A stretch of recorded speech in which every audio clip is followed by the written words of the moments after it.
La actuación precipitada de las fuerzas federales fue lo que provocó el operativo fallido que tenía como objetivo detener a Ovidio Guzmán López, hijo de Joaquín El Chapo Guzmán.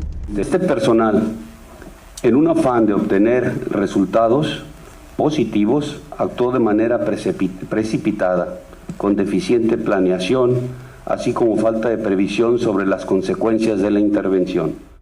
La fuerza participante fue agredida cuando se encontraba en espera de esta orden de cateo, configurándose la flagrancia en el uso de armas de fuego, desencadenándose una acción directa al interior del domicilio en donde se ubicó al presunto delincuente. Incluso, las fuerzas federales admitieron que no tomaron en cuenta la reacción que la posible detención implicaría. Se desestimó el poder de convocatoria y la capacidad de respuesta de la organización delictiva para evitar el aseguramiento de Ovidio Guzmán López.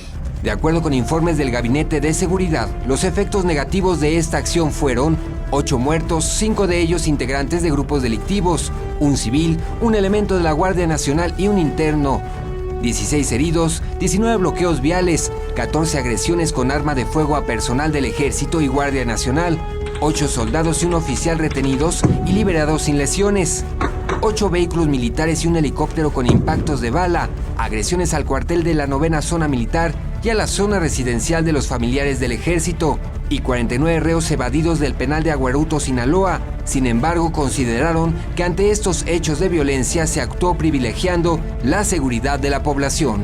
De todos los responsables de la seguridad del país, únicamente uno de ellos respondió al cuestionamiento de un medio de comunicación respecto al planteamiento de presentar su renuncia por ineficiencia.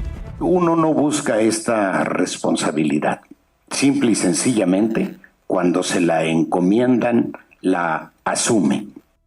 En el momento que no estemos en esa posibilidad, en lo personal, no tengo absolutamente ningún inconveniente en buscar otros horizontes.